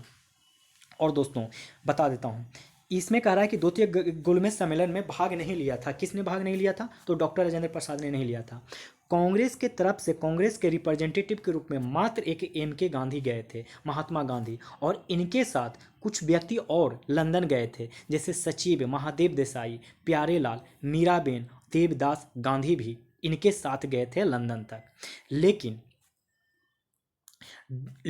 इस गोलमेज सम्मेलन में पंडित मदन मोहन मालवीय, सरोजनी नायडू और एनी बेसेंट भी इसी वाले मीटिंग में पार्टिसिपेट किए थे। नेक्स्ट क्वेश्चन, द्वितीय गोलमेज सम्मेलन में कांग्रेस का प्रतिनिधित्व किसने किया था? द्वितीय गोलमेज सम्मेलन में कांग्रेस का प्रतिनिधित्व महात्मा गांधी किए थे। नेक्स्ट क्वेश्चन, उस भारतीय का नाम बताइए जिन्होंने तीनों गोलमेज सम्मेलन में भाग लिया था। तो वो कौन थे दोस्तों? ये तो बहुत ही आसान है, भीमराव अम्बेडकर। ये किसी भी पार्टी से नहीं थे। 1929 में महात्मा गांधी ने मरने पर्यंत उपवास प्रधानतः किस लिए किया था? तो इसका सही ऑप्शन क्या हो जाएगा? ये रैमजे मैकडोनाल्ड ने सांप्रदायिक अधिनिर्णय यानी कि कम्युनल अवार्ड की घोषणा की थी, इसीलिए। दोस्तों गांधी जी ने ये वाला जो मरणाप्रांत उपवास मतलब जो आमरण अनशन हुआ, इसको अंग्रेजी में फास्ट अनटू डेथ कहते हैं। ये पहला आमरण अनशन था। और ये कब किए? तो 20 सितंबर 1932 को, 20 सितंबर 1932 को किए। कहाँ किए? तो इरावदा जेल में किए। ऐसा इनको आमरण अनशन करने का उद्देश्य क्या था दोस्तों? सबसे इंपॉर्टेंट यही है उद्देश्य था कि ब्रिटिश के जो प्राइम मिनिस्टर थे रैमजे मैकडोनाल्ड, उन्होंने सांप्रदायिक निर्णय यानी कम्युनल अवार्ड को मतलब पारित किया था। तो उसी के विरोध में भी ये आमरण अनशन कर रहे थे। फिर क्या होता है कि 24 सितंबर को 20 सितंबर से इन्होंने आमरण अनशन स्टार्ट किया और 24 सितंबर को अंबेडकर और गांधी के अनुयायियों के मध्य पूना में समझौता होता है, जिसे को पूना पैक्ट के नाम से जाना जाता है। तो कब हुआ था समझौता? 24 सितंबर को। इस समझौते को, अब ये जो समझौता में निर्णय लिया गया, इस समझौते में ब्रिटिश सरकार सम्मति प्रदान किए। बाद में 26 सितंबर 1922 जब ये सब घटना हो गया, यानी कि देखिए 20 सितंबर को आमरण अनशन स्टार्ट होता है, 20 सितंबर को आमरण अनशन स्टार्ट होता है, 24 सितंबर को पूना पैक्ट होता है, और 2 दिन बाद सब कुछ सही हो जाने के बाद आमरण अनशन तोड़ देते हैं। तो ये ऐसे याद रख लीजिए, 4 दिन बाद, ये 2 दिन बाद। अब नेक्स्ट क्वेश्चन देखेंगे हम लोग 47 का। 47 भी बहुत ही इंपॉर्टेंट क्वेश्चन है, ज़रा अच्छे से समझिएगा। सांप्रदायिक अवार्ड एवं पुनः पैक्ट में क्रमशः दलित वर्ग के लिए कितने सीटें दी गई थी? तो इसमें कितने सीटें दी गई थी? तो क्रमशः 71 और 147। लेकिन कभी कभी आप कुछ किताबों में यहाँ 148 भी देखिएगा, तो इससे कन्फ्यूज नहीं हो जाना है आपको। दोस्तों इसके बारे में हम आपको कुछ और बताते हैं। प्रांतीय विधानमंडल में ये जो 147 का जो बंटवारा था वो कैसे था? तो प्रांत में 2 तरीके का चल रहा था। एक प्रांत 1919 शासन अधिनियम में तो यही ना था, एक प्रांत और एक केंद्र। तो प्रांत में क्या हुआ कि 15, ऐसे ही याद रखिएगा, मैं बताता हूँ, थोड़ा सा रुक जाइए। इस 147 का बंटवारा देखिए कैसे कैसे होता है। पहले तो एक प्रांत में याद रख लीजिए। प्रांत में कौन सा प्रांत में? एक तो मद्रास, एक सिंध सहित बम्बई, और एक याद रख लीजिए पंजाब, और एक रख लीजिए बिहार एंड उड़ीसा, और मध्य प्रांत एक नेक्स्ट है मध्य प्रांत। सुनिए, इस मद्रास में टोटल 30 सीट का बंटवारा किया गया, और सिंध और बम्बई क्षेत्रों में 15 सीटों का बंटवारा किया, और इस पंजाब में 8 सीटों का बंटवारा किया गया, और बिहार उड़ीसा में 18 सीटों का बंटवारा किया, और मध्य प्रांत में 20 सीटों का बंटवारा किया गया। ये तो प्रांत विधानमंडल था। अगर कोई पूछे केंद्र विधानमंडल के बारे में, तो केंद्र विधानमंडल में जितना जनरल कैटेगरी के लिए सीट था, इसका 18% दलितों के लिए आरक्षण दिया गया। कितना परसेंट? 18% आरक्षण दिया गया। तो यही था सांप्रदायिक अवार्ड, जिसको कि पूना पैक्ट के द्वारा खारिज किया गया, और गांधी जी ने एक जहाँ पे अंग्रेजों ने भीमराव अम्बेडकर को 71 सीट दे रहा था, उन्होंने वहीं पे गांधी जी ने 147 सीट दे दिया। और क्या चाहिए था भीमराव अम्बेडकर को। 1932 में पूना के बाद हरिजन सेवक संघ की स्थापना हुई। इसके अध्यक्ष कौन हुए थे? तो दोस्तों इसके अध्यक्ष घनश्याम दास बिरला थे। हुआ क्या दोस्तों, जैसे पूना पैक्ट हो गया तो गांधी जी राजनीतिक जीवन में थोड़ा सा हट के सामाजिक जीवन इनका दौर चालू हुआ और इसमें दलितों पे विशेष रूप से ध्यान दिया। इसी संदर्भ में हरिजन सेवक संघ की स्थापना हुआ, जिसके अध्यक्ष घनश्याम दास बिरला थे। दोस्तों पहले इस हरिजन सेवक संघ का पहले नाम क्या था? शुरू में जब यह स्थापना हुआ तब अखिल भारतीय अस्पृश्यता विरोधी लीग था, जिसको कन्वर्ट करके नाम परिवर्तन करके हरिजन सेवक संघ कर दिया गया और इसके पहले प्रथम अध्यक्ष घनदास बिरला थे। तो अब तो हो ही गया होगा, समझ में आ गया होगा। अब चलते हैं 49 पे। बहुत ही इंपॉर्टेंट क्वेश्चन है 49 कि 1937 में संपन्न विधानसभा चुनाव में इंडियन नेशनल कांग्रेस को निम्न में से किस प्रांत में बहुमत नहीं मिला था? देखिए 1937 में चुनाव हुआ, ये देखिए वो जो चुनाव अभी मैंने सीटों का आवंटन बता रहा था वो 1931 के पूना एक्ट के तहत से बता रहा था और वो भारत शासन अधिनियम 1919 का था। लेकिन अब ये 1937 का जो चुनाव हुआ वो चुनाव हुआ है शासन अधिनियम 1935 के तहत। कन्फ्यूजन नहीं, ये 1919 के चुनाव का दो भारत शासन अधिनियम का दो याद रखिएगा। एक स्वराज पार्टी के द्वारा जो इलेक्शन में पार्टिसिपेट किया जाना, ये भी शासन अधिनियम 1919 का ही है। और पूना पैक्ट के तहत जो सीटों का आवंटन हुआ ये भी भारत शासन अधिनियम 1919 के तहत है। लेकिन 1935 शासन अधिनियम के तहत 1937 का चुनाव हुआ। अब हम लोग थोड़ा सा इस चुनाव के बारे में जानते हैं। पहले क्वेश्चन देख लीजिए। पहले क्वेश्चन कर रहा है कि 1937 में संपन्न विधानसभा चुनाव में इंडियन नेशनल कांग्रेस को निम्न में से किस प्रांत में पूर्ण बहुमत नहीं मिला? क्या नहीं हुआ? बहुमत नहीं मिला। तो इसका पहले राइट ऑप्शन जान लीजिए, ये था आंसर पंजाब। अब थोड़ा सा समझते हैं कि इस चुनाव को हम थोड़ा सा डिटेल में समझते हैं। जब ये चुनाव कब हुआ दोस्तों? 1937 में विधानसभा चुनाव हुआ। अब हम लोग कांग्रेस ने इसमें कितना सीट हासिल किया हम लोग ये पूरे जानेंगे। तो अभी तक तो मैंने इसको बता ही दिया सब कुछ। हाँ देखिए, मद्रास, बिहार, ध्यान से सुनिएगा और याद करने का प्रयास करिएगा, हो सके तो कॉपी कलम में निकाल के नोट्स बना लीजिए। मध्य प्रांत एंड बरार, ये दोनों एक ही था। और संयुक्त प्रांत और उड़ीसा। मध्य प्रांत में दोस्तों मद्रास में दोस्तों टोटल 215 सीट था। 215 सीट में से 159 सीट पर विजयी हो गया। अब बताइए पूर्ण बहुमत हुआ कि नहीं हुआ? 215 सीट था, उसने कांग्रेस ने 159 सीट हासिल कर लिया, तो ये तो पूर्ण बहुमत हो गया ना। चलिए अब देखिए बम्बई का हालत, बिहार का हालत देखिए क्या हुआ हमारे स्टेट का। यहाँ पे क्या हुआ दोस्तों, बिहार में टोटल उस वक्त 152 सीट था। इस 152 सीट में से 98 सीट पे विजयी घोषित हो गया। बताइए ये भी पूर्ण बहुमत हुआ कि नहीं? मध्य प्रांत और बरार में टोटल 112 सीट था। इस 112 सीट में से 70 सीटों पे कांग्रेस ने विजय हासिल कर ली। बताइए जीत मिला कि नहीं मिला? पूर्ण बहुमत के साथ मिला। अब आगे बढ़ते हैं संयुक्त प्रांत में। दोस्तों संयुक्त प्रांत के 228 सीटों पे 134 सीट पे विजय हासिल हुआ, इसमें भी पूर्ण बहुमत। और उड़ीसा की जब अगर हम बात करें तो उड़ीसा में 60 सीटों पे चुनाव लड़ा गया और उस 60 सीटों में ना 36 सीट पे कांग्रेस ने विजय हासिल कर लिया। तो इन 5 जगहों से कांग्रेस ने पूर्ण बहुमत से जीत हासिल किया, पूर्ण बहुमत से। लेकिन एक छठा भी जगह था बम्बई, वहाँ पे 175 सीट में से केवल 86 सीट लाया। लगभग ये भी पूर्ण बहुमत के बराबर ही था। माने ऐसे 6 जगह से कांग्रेस ने एकदम बढ़िया से सत्ता हासिल कर लिया। एक और याद रखिए, बाद में जाके ये तो 6 में तो एकदम पूरा कांग्रेस ने ही सत्ता हासिल किया। दूसरा पश्चिमोत्तर प्रांत और असम का क्षेत्र, असम में गठबंधन का सरकार बना लिया। बस 3 ही जगह, एक बंगाल और एक पंजाब और एक सिंध प्रांत, इन तीनों जगह में कांग्रेस की बुरी तरीके से हार हो गई, यहाँ सफल नहीं हो पाया। और यहाँ पे बड़ा दल बन के उभरा नहीं। लेकिन जो मैंने 6 बताया ना, कौन कौन 6 बताया याद रखिएगा। मुंबई तो छठे पोजीशन पे रखिएगा, क्योंकि वहाँ 175 सीट में से 86 सीट ही जीत पाया था। यहाँ पूर्ण बहुमत नहीं मिला था। पूर्ण बहुमत जो मिला था वो मद्रास था, बिहार था, और मध्य प्रांत एवं बरार था। फिर चौथा संयुक्त प्रांत था, उड़ीसा। यहाँ तो दम खुला जीत मिल गया, ये था। तो इसका राइट ऑप्शन क्या हो जाएगा दोस्तों? 49 का बता दीजिए, पंजाब। अभी अभी मैंने बता दिया। तो 1937 का इलेक्शन बहुत अच्छे से याद रखिएगा, क्योंकि बहुत बार पूछा जाता है, पूछा जाता रहा है।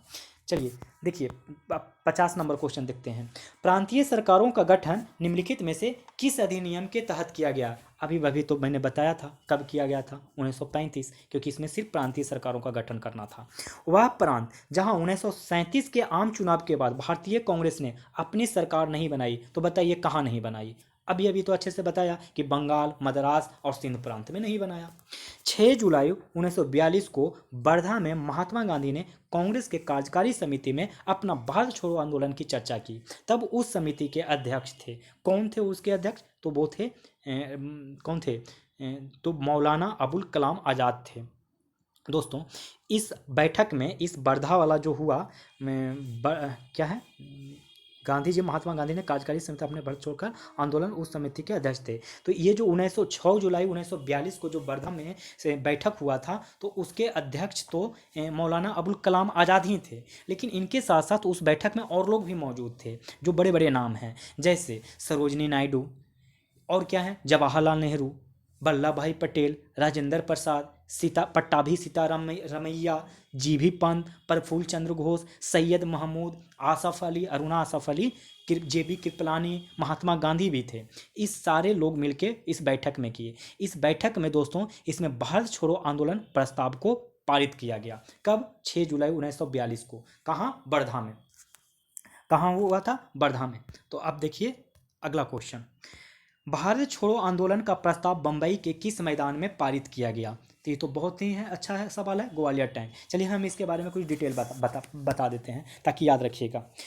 भारत छोड़ो आंदोलन से रिलेटेड और इस ग्वालियर टैंक से रिलेटेड। 7 अगस्त 1942 दोस्तों, 7 अगस्त 1942 को बंबई के ऐतिहासिक ग्वालियर टैंक में अखिल भारतीय कांग्रेस कमेटी के वार्षिक बैठक हुआ, जिसमें ये जो वर्धा प्रस्ताव हुआ था ना पिछले क्वेश्चन में जो मैंने बताया, जहाँ पे कि भारत छोड़ो आंदोलन की प्रस्ताव को पारित किया गया, उसी का पुष्टि किया गया कि हाँ अब भारत छोड़ो आंदोलन हम लोगों को करना है। और थोड़े बहुत संशोधन ही इसमें किए, और 8 अगस्त, देखिए 7 अगस्त 1942 को बैठक, मतलब फिर से ग्वालियर टैंक में अधिवेशन हुआ, और 8 अगस्त 1942 को अंग्रेज के विरुद्ध भारत छोड़ो आंदोलन प्रारंभ कर दिया, मतलब युद्ध की घोषणा हो गया। और 7 अगस्त को हुआ, 8 अगस्त को, और 9 अगस्त को, 9 अगस्त 1942 को आंदोलन आरंभ हो गया। ऐसे थोड़ा सा याद रखिए। 6 जुलाई 1942, एक सेकंड मैं थोड़ा सा मैं और कर देता हूँ, एक सेकंड मैं थोड़ा सा इसको क्लियर कर देता हूँ कि क्या मैं कहना चाह रहा हूँ। दोस्तों मैं कहना चाह रहा हूँ, एक डेट याद रखिए, 6 जुलाई 1942। एक डेट याद रखना है आप लोगों को, 7 अगस्त 1942। एक डेट याद रखना है, 8 अगस्त 1942। एक डेट याद रखना है, 9 अगस्त 1942। 6 अगस्त को वर्धा की मीटिंग हुआ, वर्धा में अधिवेशन हुआ, जिसमें ये बोला प्रस्ताव को पारित किया गया। इस दिन इसी वर्धा प्रस्ताव को पारित तो कर लिया, कुछ थोड़े बहुत संशोधन किए गए, और 8 अगस्त को युद्ध की घोषणा कर दिया गया, अंग्रेज के विरुद्ध घोषणा कर दिया गया, और 9 अगस्त को आंदोलन स्टार्ट हो गया, मतलब युद्ध स्टार्ट हो गया। अब आप ही बताइए, जब युद्ध स्टार्ट होगा तो अंग्रेज वाले लोग कुछ ना कुछ तो रिटेलिएट करेंगे ही, कुछ ना कुछ तो रिएक्शन करेंगे। उन्होंने रिएक्शन स्टार्ट कर दिया, और उस रिएक्शन को स्टार्ट करते हुए उन्होंने सबसे पहले 0 आवर चलाया, 0 आवर चला दिया। और 0 आवर को चलाते ही सबसे पहले गांधी जी को गिरफ्तार कर लिया, और गांधी जी को और सरोजनी नायडू को पकड़ के पूना के आगा खां पैलेस में बंद कर दिया। बंद कर दिया। 0 आवर चलाया, 0 आवर चला के गांधी जी और सरोजिनी नायडू को पकड़ के आगा खान जेल में डाल दिया, आगा खान पैलेस में। और इतना ही नहीं, जो उस वक्त के प्रथम पंक्ति के माने फर्स्ट लेवल के जितने भी बड़े बड़े नेता थे उस वक्त, सबको पकड़ पकड़ के जेल में डाला गया। जो जहाँ थे उसको पकड़ के उन्हीं को बदल दिया। डॉक्टर राजेंद्र प्रसाद मुंबई गए नहीं थे उस टाइम, इसलिए इनको पकड़ के कहाँ पर पटना के बांकीपुर जेल में डाल दिया गया। किनको? राजेंद्र प्रसाद को। और 1900 और सॉरी एक सेकेंड और, हाँ, इनको मतलब और भी लोग जितने लोग थे बड़े बड़े, जवाहरलाल नेहरू हो गए, फिर जितने भी बड़े बड़े नाम आते हैं उस वक्त सबको पकड़ के जेल में डाल दिया गया। ये था। और यहाँ से एक क्वेश्चन और आएगा कि 1942 के आंदोलन का सर्वाधिक प्रभाव, अगर कोई पूछे कि सर्वाधिक प्रभाव कहाँ पड़ा, तो वो पड़ा बम्बई में, बंगाल में, बिहार में, उड़ीसा में, यूपी में, मद्रास में था। लेकिन हिस्सेदारी की अगर बात किया जाए तो पूरे समूचे देश में था। मैं इससे रिलेटेड 1942 से रिलेटेड, क्योंकि ये आज़ादी के समय का पास चल रहा है, तो कुछ और क्वेश्चन आएंगे वहाँ पे और डिस्कस मैं कर दूंगा आगे। फिलहाल इतना देर के लिए समझ लीजिए। ये जो अभी मैंने 4 डेट याद करवाया वो अच्छे से याद करके रखिए, वो काम आएंगे एग्जाम्स में भी। हाँ, अब देखिए नेक्स्ट क्वेश्चन कह रहा है कि यह कथन, पहले कथन को ध्यान से सुनिए, हम भारत को या तो आज़ाद करेंगे या आज़ादी के प्रयास में दिवंगत होंगे, किससे जुड़ा है? तो इसका तो भारत छोड़ो आंदोलन से ही जुड़ा हुआ है, इसमें तो आपको बताने की कोई ज़रूरत है ही नहीं, भारत छोड़ो आंदोलन। लेकिन समझिए इसमें और भी कुछ बातें हुआ था, वो सब मैं आपको समझाता हूँ। भारत छोड़ो आंदोलन के दौरान गांधी जी वही ग्वालियर टैंक से उन्होंने भाषण दिए थे, लगभग 40 मिनट का भाषण दिए थे दोस्तों। ये 40 मिनट का भाषण, सॉरी 40 मिनट या 90 मिनट का ऐसे कुछ भाषण दिए थे। इस 90 मिनट के भाषण में कुछ ऐसे हिंसात्मक बयानबाजी कर दिए, भाषण दे दिए कि पूरे देश में जोश की लहर दौड़ गई थी। क्या क्या बोला इन्होंने, एक दो स्टेटमेंट ध्यान से सुनिएगा। गांधी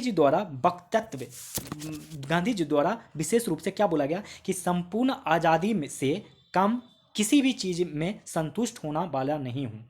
हो सकता है कि जो आंदोलन हम लोग कर रहे हैं, कि हो सकता है इस आंदोलन को देखते हुए ब्रिटिश सरकार नमक टैक्स, शराबखोरी आदि को खत्म करने का प्रस्ताव अंग्रेज सरकार दे, किंतु मेरे शब्द होंगे आज़ादी से कम कुछ भी नहीं। मैं आपको एक मंत्र देता हूँ, वो आह्वान कर रहे थे जनता को, भारतीय जनता को, और उन्होंने करो या मरो का नारा दे दिया।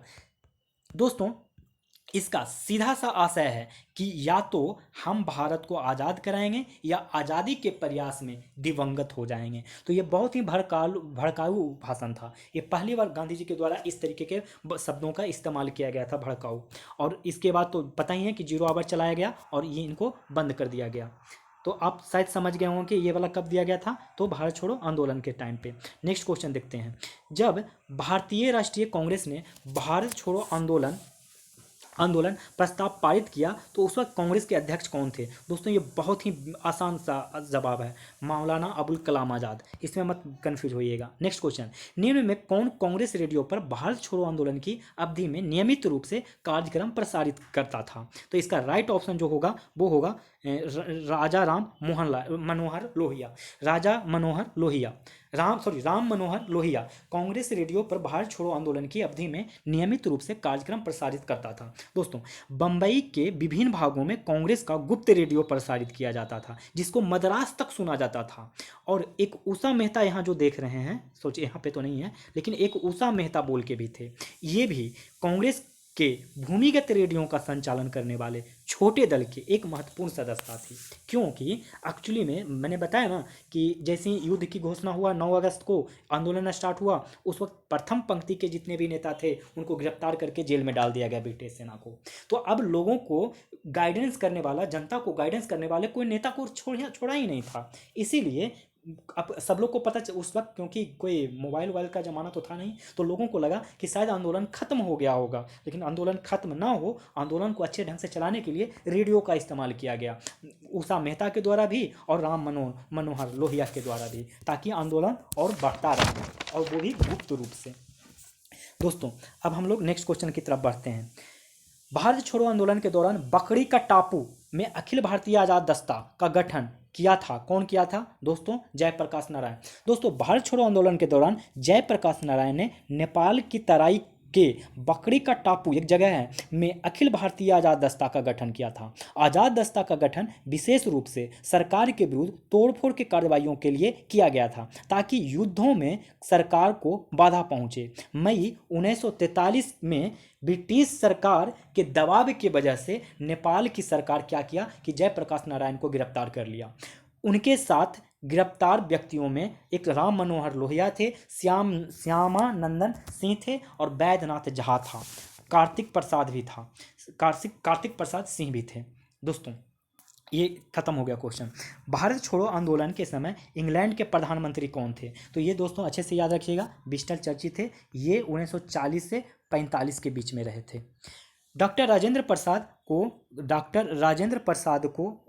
को 9 अगस्त 1942 को गिरफ्तार करके किस जेल में भेजा गया? मैं ऑलरेडी बता चुका हूं कि बांकीपुर जेल में भेजा गया। दोस्तों 60वां क्वेश्चन, महात्मा गांधी तथा उनके सहयोगियों को 1942 में हुई धरपकड़ से बिहार में कुल दंगे में बहुत दंगे हुए। इसमें रेल सेवा पूर्ण रूप से ठप हो गई। उसमें अधिकतम प्रभावित जिला कौन था? तो इसका राइट ऑप्शन हो जाएगा मुंगेर। दोस्तों मुंगेर में मुंगेर कहाँ है? बिहार में। दोस्तों यहाँ कहा जाता है कि 2 सप्ताह तक बाहरी दुनिया से संपर्क कटा रहा। मैंने यहाँ रेलवे लाइन को ध्वस्त कर दिया गया, जो टेलीफोन लाइन था उसको भी ध्वस्त कर दिया गया। यहाँ इतना हड़कंप मचाया गया, इतना तबाही मचाया गया कि मुंगेर में के लोग न बाहर गए और न ही बाहर के लोग मुंगेर में आए। न तो यहाँ गए और न ही यहाँ से कोई निकल पाए, और ऐसा 2 सप्ताह तक हुआ। दोस्तों बिहार का मुंगेर ही नहीं, सबसे ज़्यादा जो और था वो बंगाल के एक मेदिनीपुर, ये भी इसी तरीके का मुंगेर जैसा ही था, लेकिन सबसे ज़्यादा मुंगेर में हुआ। एक यूपी का बलिया, ये तीनों जगह बहुत ही मतलब उग्र हो गया था। यहाँ के लोग कोई कुछ भी सुनने को तैयार नहीं थे। दोस्तों मैं कुछ और बता देता हूँ। राजेंद्र प्रसाद को बांकीपुर जेल में डाला गया था, और एक अहमदनगर किला है दोस्तों, वहाँ पे बहुत लोग, बड़े बड़े लोगों को डाल दिया गया था। वो जो 1900 आवर चला के, किनको नेहरू को, अब्दुल कलाम आज़ाद को, गोविंद बल्लभ पंत को, सैयद महमूद को, जेबी कृपलानी को, ये सबको पकड़ के ना अहमदनगर किला में डाल दिया गया था। राजेंद्र प्रसाद को बांकीपुर में, और आगा पैलेस में बताया था सरोजिनी नायडू, और पुणे में महात्मा गांधी को डाल दिया गया था। तो दोस्तों ये अब तक पूरा हो गया, हिस्ट्री के सारे क्वेश्चन कंप्लीट हो गए। अब यहाँ से दोस्तों साइंस के क्वेश्चन स्टार्ट होंगे, वो भी केमिस्ट्री के। तो देखते हैं 61 क्वेश्चन नंबर, यहाँ से साइंस के क्वेश्चन स्टार्ट हो जाएगा। आणविक संरचना के बारे में निम्नलिखित में से कौन सा कथन सही है दोस्तों? तो बताइए कौन सा कथन सही है? तो इसका जो राइट ऑप्शन हो जाएगा वो हो जाएगा कि प्रोटॉन तथा न्यूट्रॉन न्यूक्लियस में होते हैं, सही बात है, और तथा इलेक्ट्रॉन न्यूक्लियस के इर्द गिर्द चक्कर लगाते हैं। ये वाला ऑप्शन सही होगा दोस्तों। देखिए दोस्तों, ये है एटम का ये होता है न्यूक्लियस, और इसके चारों तरफ यहाँ पे ये सब इलेक्ट्रॉन ट्रैवल कर रहे होते हैं, लेकिन इसी न्यूक्लियस में प्रोटॉन होता है और न्यूट्रॉन होता है दोस्तों, और जो चक्कर लगा रहे होते हैं वो होता है इलेक्ट्रॉन। एक परमाणु के केंद्र का धनावेशित हिस्सा कहलाता है, ये परमाणु हो गया दोस्तों। परमाणु का केंद्र, ये वाला केंद्र हो, इसको न्यूक्लियस यानी केंद्र बोलते हैं। इसका धनावेशित हिस्सा कहलाता है, इसका धनावेशित हिस्सा दोस्तों प्रोटॉन कहलाता है। क्या कहलाता है? प्रोटॉन कहलाता है।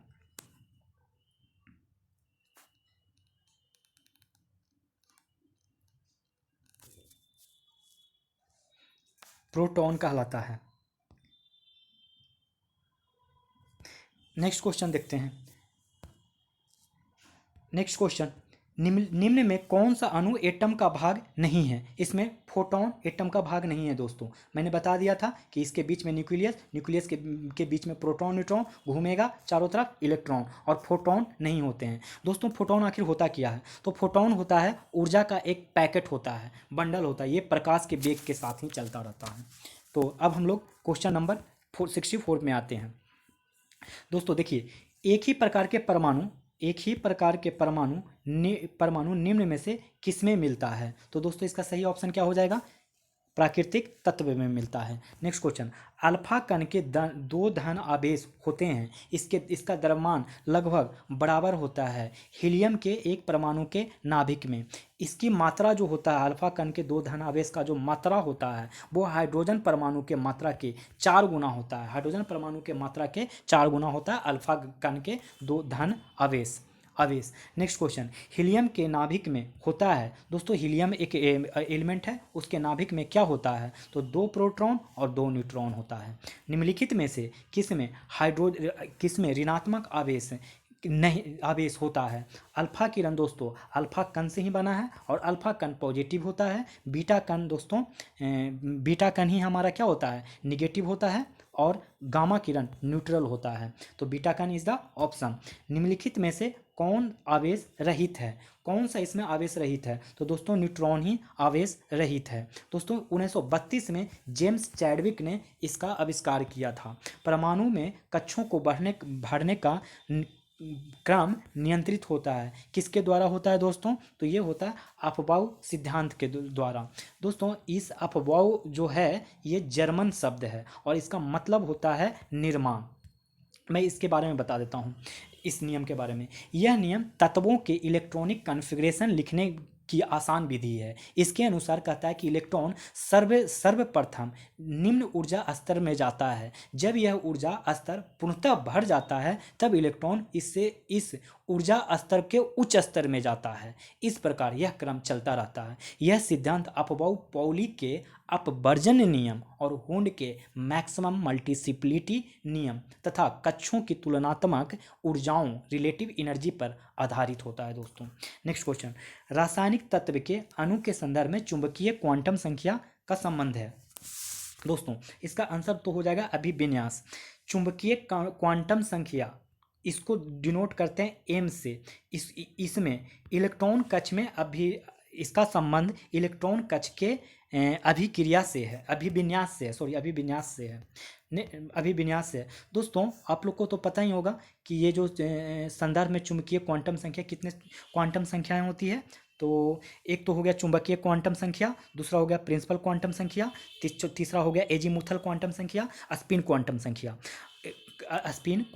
संख्या। दोस्तों चुंबकीय क्वांटम संख्या को हम एम से निरूपित करते हैं, प्रिंसिपल क्वांटम संख्या को हम लोग एन से निरूपित करते हैं, एजीम्यूथल को आई से और स्पिन को एस से। दोस्तों एम ये संबंध रखता है इलेक्ट्रॉन कक्ष के अभिविन्यास से, और एन संबंध रखता है कक्ष के आकार और ऊर्जा से, और आई संबंध रखता है कक्ष के त्रिविमीय आकृति से, और एस यानी कि स्पिन क्वांटम संख्या संबंध रखता है कक्ष में इलेक्ट्रॉन के चक्रण को बताता है। नेक्स्ट क्वेश्चन, जिस तत्व के परमाणु में 2 प्रोटॉन 2 न्यूट्रॉन और 2 इलेक्ट्रॉन हो उस तत्व की द्रव्यमान संख्या, मास नंबर पूछ रहा है दोस्तों, कितना होगा। इसमें से आंसर देख लीजिए कितना होगा, 2 प्रोटॉन बोल रहा है और 2 न्यूट्रॉन बोल रहा है, इन्हीं दोनों को जोड़ के मास नंबर निकलेगा। आंसर आएगा 4, लेकिन 4 ऑप्शन में है ही नहीं, इसलिए ऑप्शन हो जाएगा ई। नेक्स्ट क्वेश्चन, भौतिक परिवर्तन का एक उदाहरण है। इस चारों ऑप्शन में बताइए कौन भौतिक परिवर्तन का उदाहरण है। तो सबसे पहले आप मुझे बता दीजिए कि भौतिक परिवर्तन होता क्या है। तो सुन लीजिए, नहीं अगर आप लोग को पता है तो, भौतिक परिवर्तन जिसमें कारक को हटा देने पर भौतिक प्रक्रिया में भाग लेने वाला पदार्थ पुनः अपनी पूर्ववर्ती अवस्था में आ जाता है। आप लोग को समझ में नहीं आया होगा। जैसे देखिए पानी में, ये ऑप्शन को ले लीजिए, पानी में चीनी का घुलना। ये पानी में चीनी घुल गया, कहा जाता है कि कोई रिएक्शन हुआ, रिएक्शन में आपने पानी और चीनी मिला दिया, इन दोनों को मिला के आपने घोल बना दिया। हमारा मन है कि हम पानी को अलग कर दें, चीनी को अलग कर दें, तो क्या करेंगे, इसको गर्म कर दीजिए, पानी भाप बन के ऊपर उठ जाएगा और चीनी बच जाएगा। देखिए दोनों रिएक्टेंट जो भी निकाले थे दोनों निकल गया बाहर, सेपरेट हो गया। जबकि दोनों रिएक्टेंट को मिला के हम लोग को जो प्रोडक्ट बना वो शरबत का नाम दिए, वो घोल बन गया। लेकिन इस शरबत को भी हम लोग ने गर्म करके निकाला तो ये पानी बाहर निकल गया और चीनी हम लोग को बच गया। इसी को भौतिक परिवर्तन कहते हैं। दोस्तों भौतिक परिवर्तन जनरली अस्टेबल होते हैं, ये अनस्टेबल होते हैं और रिवर्जेबल नेचर होते हैं। अब हम लोग आगे क्वेश्चन, जल का वाष्प में परिवर्तन कहलाता है। जल का वाष्प में परिवर्तन दोस्तों क्या कहलाता है, तो वो भौतिक परिवर्तन कहलाता है। भौतिक परिवर्तन कहलाता है। नेक्स्ट क्वेश्चन, निम्न में रासायनिक परिवर्तन का उदाहरण है। कौन है रासायनिक परिवर्तन का उदाहरण दोस्तों? तो इसका राइट ऑप्शन जो हो जाएगा बी। बी कैसे? देखिए, रासायनिक परिवर्तन का जो डिफिनेशन है वो कहता है कि जिसमें कारक को हटा देने पर रासायनिक प्रक्रिया में भाग लेने वाला पदार्थ अपने पूर्ववर्ती अवस्था में नहीं आ सकता है, यानी कि ये अस्टेबल होगा, माने एक बार हो गया तो हो गया, और इरिवर्जेबल हो गया। क्या इंसान एक बार मर गया तो अब वापस जिंदा नहीं हो सकता है, मर गया मतलब मर गया, मर गया, इसी को कहेंगे केमिकल रिएक्शन।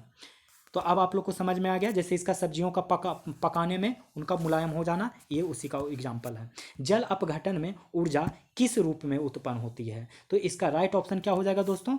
उष्मा के रूप में। देख लीजिए, हाइड्रोलिसिस क्या है, इस जल अपघटन को ही हाइड्रोलिसिस बोलेंगे। यह वह अभिक्रिया है जिसमें लवण के आयन और जल के आयन या अणु परस्पर संयोग करके अम्लीय या क्षारीय घोल बनाते हैं। इसमें ऊर्जा उष्मा के रूप में निकलती है, जो हमारा राइट ऑप्शन हो गया, उष्मा के रूप में। यही पूछ रहा था क्वेश्चन। अब ये बहुत ही इंपॉर्टेंट क्वेश्चन है दोस्तों, इसको अच्छे से देख लीजिएगा। मैं इसको थोड़ा समझा देता हूँ उसके बाद।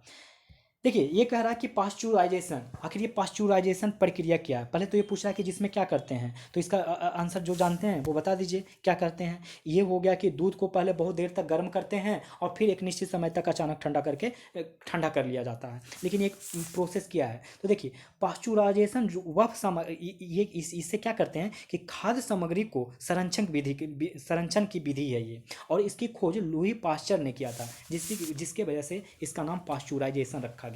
इसमें दूध को क्या करते हैं हम लोग कि 145 डिग्री फ़ारेनहाइट से लेके 150 डिग्री फ़ारेनहाइट तक दूध को 30 मिनट तक, दोस्तों कभी कभी ये डेटा पूछ दिया जाएगा, 30 मिनट तक गर्म करते हैं, और फिर इसको गर्म करने के बाद 55 डिग्री फ़ारेनहाइट पर दूध को ठंडा कर लिया जाता है। इसको ऐसा करने से उसमें उपस्थित हानिकारक कीटाणु जो होते हैं वो नष्ट हो जाते हैं। 77 क्वेश्चन कहता है निम्नलिखित में कौन सुमेलित नहीं है? तो इसमें पाश्चुरीकरण कभी भी चाय का नहीं किया जाता है दोस्तों। अलवणीकरण समुद्री जल का होता है, प्रतिलोम प्राशन पेयजल का होता है, और विकृतीकरण प्रोटीन का होता है दोस्तों। तो ये तीनों ही सही है, बस ये वाला डी ऑप्शन सही नहीं है। तो हम लोग अब नेक्स्ट क्वेश्चन की तरफ बढ़ते हैं। ऊंचाई की जगहों पर 100 सेंटीग्रेड के नीचे के तापमान पर क्यों उबलता है? तो इसका राइट ऑप्शन क्या हो जाएगा दोस्तों? क्योंकि वायुमंडल दबाव कम हो जाता है, अतः उबलने का बिंदु नीचे आ जाता है, और क्वथनांक यहाँ पे ऊपर में घट जाता है, जिसके वजह से आप लोग देखते होंगे खाना भी पहाड़ पे जाने पे देरी से पकता है। एक और क्वेश्चन है, कोहरे में निम्नलिखित में से कौन सा कोलाइड तंत्र अभिव्यक्त होता है? तो इसका राइट ऑप्शन हो जाएगा गैस में द्रव। नेक्स्ट क्वेश्चन है दोस्तों 80 नंबर का। यदि 100 ग्राम चीनी के आधे लीटर पानी में मिलाकर एक असंतृप्त चीनी का घोल तैयार किया जाए तो निम्न में कौन सी भौतिक राशि नहीं बदलेगी दोस्तों? तो ये कौन सी भौतिक राशि नहीं बदलेगी, तो बताइए। इसका राइट ऑप्शन होगा आयतन नहीं बदलेगी। इस प्रक्रिया में हालांकि विलयन की सांद्रता और घनत्व तो बढ़ जाएगा, लेकिन आयतन नहीं बढ़ेगा दोस्तों। नेक्स्ट क्वेश्चन, ठोस अशुद्धियों को शुद्धिकरण के लिए निम्नलिखित में से कौन सी प्रक्रिया उपयोगी नहीं है दोस्तों? तो इसका राइट ऑप्शन क्या हो जाएगा, जल्दी से बताइए, ऑप्शन दीजिए। इसका राइट ऑप्शन हो जाएगा आसवन, जिसको कहते हैं डिस्टिलेशन इसी को कहते हैं दोस्तों। बाकी जो बच गया क्रिस्टलीकरण और ऊर्ध्वापतन, इससे ठोस अशुद्धियों का शुद्धिकरण किया जाता है। क्रोमैटोग्राफी के तकनीक का प्रयोग होता है, किस लिए होता है दोस्तों? तो ये होता है एक मिश्रण से पदार्थों को अलग करने में। एक क्रोमैटोग्राफी की तकनीक का प्रयोग होता है एक मिश्रण से पदार्थों को अलग करने में। निम्नलिखित धातु युग्मों में किस एक में क्रमशः सबसे हल्की धातु तथा सबसे भारी धातु है? तो इसका आंसर हो जाएगा लिथियम एवं ओस्मियम इसका राइट ऑप्शन हो जाएगा। निम्नलिखित में से कौन सा एक पदार्थ बहुत कठोर और बहुत तन्य होता है? तो इसका राइट ऑप्शन क्या हो जाएगा दोस्तों? नाइक्रोम। इसका राइट ऑप्शन क्या हो जाएगा? नाइक्रोम। प्राकृतिक रूप से अगर पाया जाने वाला पूछा जाए कि पदार्थ सबसे कठोर कौन होता है, तो हीरा होता है। हीरा दोस्तों कार्बन का अपरूप है। नेक्स्ट क्वेश्चन, निम्नलिखित में सबसे भारी धातु कौन है? यहाँ पर भारी से मतलब होता है डेंसिटी से रिलेटेड, और डेंसिटी पूछ रहा है कि निम्नलिखित में किसका डेंसिटी सबसे अधिक है? तो सबसे अधिक डेंसिटी प्लैटिनम का होगा।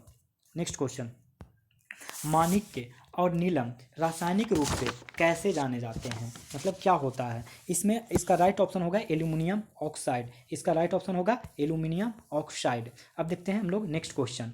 नेक्स्ट क्वेश्चन है दोस्तों कि नीलम नीलम रूबी का रासायनिक सूत्र क्या है? तो इसका रासायनिक सूत्र याद रखिएगा Al2O3, Al2O3। नेक्स्ट क्वेश्चन, प्रतिदीप्ति नली प्रतिदीप्ति नली प्रतिदीप्ति नली में सर्वाधिक सामान्यतः प्रयोग होने वाला वस्तु है, तो ये कौन हो जाएगा? क्या इसका ऑप्शन हो जाएगा? पाराबाष्प तथा आर्गन।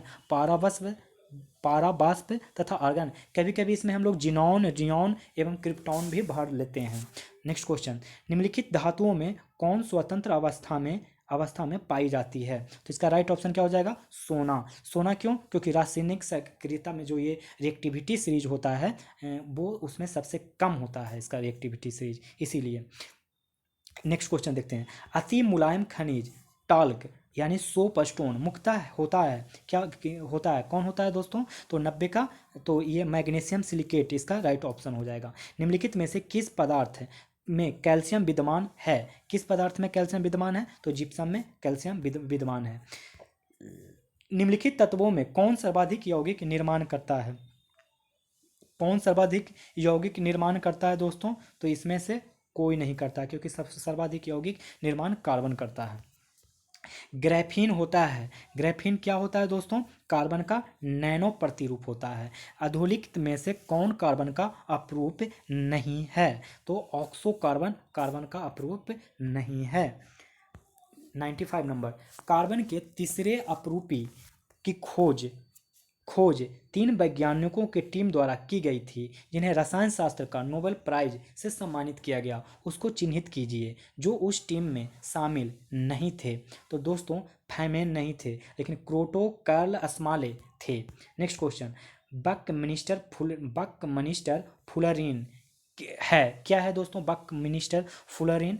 तो ये दोस्तों कार्बन यौगिक के एक के रूप जिसमें 60 कार्बन परमाणुओं को गुच्छा होता है। कितने कार्बन परमाणु का गुच्छा होता है? 60 परमाणु का, जो परस्पर पंचभुज या षटभुज से बने बहुफलकीय संरचना से जुड़े होते हैं। जो परस्पर पंचभुज या षटभुज से बने बहुफलकीय संरचना से जुड़े होते हैं। नेक्स्ट क्वेश्चन, नीचे दिए गए युग्मों में कौन सा युग्म सुमेलित नहीं है? कौन सा युग्म सुमेलित नहीं है? तो वो फ्लोरीन और फ्लोरोनी युक्त कार्बनिक यौगिक सुमेलित नहीं है। लेकिन सूखी बर्फ को हम लोग ठोस कार्बन डाइऑक्साइड कहते हैं। सेविन कीटनाशक है। टेफ्लॉन फ्लोरीन युक्त बहुलक है। कोयले के निम्नलिखित प्रकारों में किस एक प्रकार में अपेक्षा अधिक प्रतिशत कार्बन अंश होता है? तो ये कौन सा होता है दोस्तों? तो ये होता है एंथ्रासाइट में। बाहरी मशीनों के उपयोग के लिए स्नेहक कौन सा है? बाहरी स्नेहक के लिए कौन सा स्नेहक है? तो ग्रेफाइट है। ग्रेफाइट। निम्नलिखित में से कौन सूखा बर्फ कहलाता है? अभी अभी थोड़ी देर पहले ऊपर में बताया था ठोस कार्बन डाइऑक्साइड। तो दोस्तों यहाँ से साइंस का क्वेश्चन खत्म हो जाता है, यहाँ से करंट अफेयर्स का क्वेश्चन स्टार्ट हो जाता है। किस भारतीय शिक्षिका को अंडर ऑफ राइजिंग से सम्मानित किया गया? तो इसका राइट ऑप्शन हो जाएगा श्यामला गणेश को। किस भारतीय शिक्षिका को ऑर्डर ऑफ राइजिंग से सम्मानित किया गया? तो श्यामला गणेश को। पश्चिम बंगाल चुनाव में कितने चरण में चुनाव संपन्न हुआ? कितने चरण में संपन्न हुआ? 8 चरणों में संपन्न हुआ। नेक्स्ट क्वेश्चन, कारसीबैकोव टीके का निर्माण किस देश के द्वारा किया गया था? तो इसका किया गया था रूस के द्वारा। कैरिसबैकोव टीके का निर्माण रूस के द्वारा किया गया। 10 करोड़ साल पुराना सारपोड डायनासोर का जीवाश्म कहाँ मिला है? तो ये मिला है मेघालय में। ये डायनासोर कहाँ मिला? सारोपोड डायनासोर मेघालय में। 22वां Laureus sportsman of the year 2021 का अवार्ड किसे दिया गया है? तो ये दिया गया है राफेल नडाल को। ये किसे दिया गया है? राफेल नडाल को। कोरोना संक्रमित के बचाव के लिए 2-डीऑक्सी ग्लूकोज नामक औषधि का निर्माण किसने किया है?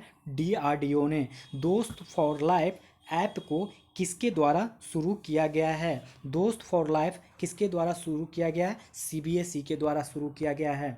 कोविड वैक्सीन आपूर्ति के लिए ग्लोबल टेंडर जारी करने वाला भारत का पहला राज्य कौन बना है? कोविड वैक्सीन आपूर्ति के लिए ग्लोबल टेंडर जारी करने वाला भारत का पहला राज्य कौन बन गया है? तो उत्तर प्रदेश। WHO ने किस चाइनीज कंपनी के वैक्सीन को इमरजेंसी इस्तेमाल करने की अनुमति दी है? तो सिनोफार्म को WHO ने चाइनीज कंपनी के वैक्सीन को इमरजेंसी इस्तेमाल करने की अनुमति दी है। नेक्स्ट क्वेश्चन, माउंट एवरेस्ट पर 25वीं बार चढ़ने वाली दुनिया की पहली पर्वतारोही बन गई है, वो कौन बन गई है दोस्तों? तो वो बन गई है कामी रीता शेरपा। लॉन्ग मार्च 513 रॉकेट किस देश से संबंधित है? ये देश संबंधित है चीन से। नेक्स्ट क्वेश्चन, हर घर जल का लक्ष्य निर्धारित समय से पहले हासिल करने वाला पहला केंद्र शासित प्रदेश कौन सा है? तो वो है लक्षद्वीप।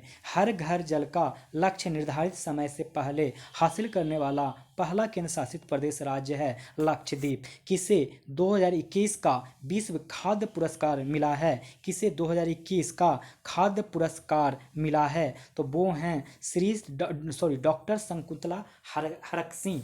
किसे 2021 का विश्व खाद्य पुरस्कार मिला है? डॉक्टर शकुंतला हरकसिंह। किस देश ने मेट्रो सेवा का पहला परीक्षण किया है?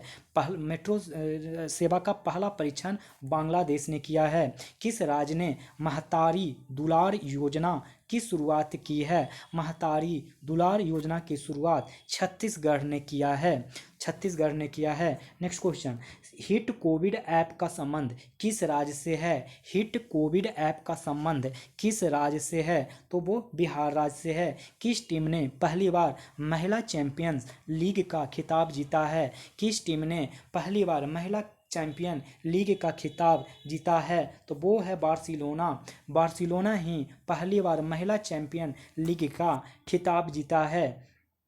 नेक्स्ट क्वेश्चन, पटना शहर में एंजियोप्लास्टी शुरू करने वाला किस डॉक्टर की मृत्यु कोरोना से हो गई है? तो इसका आंसर हो जाएगा doctor Prabhat Kumar. Next question, Amrit Vahini app का संबंध किस राज्य से है? तो अमृत वाहिनी का संबंध कर्नाटक राज्य से है। सॉरी, अमृत वाहिनी का शायद मैं गलत हूँ। अमृत वाहिनी ऐप का संबंध जो है वो झारखंड राज्य से है। अमृत वाहिनी ऐप का संबंध झारखंड राज्य से है। एक सेकंड।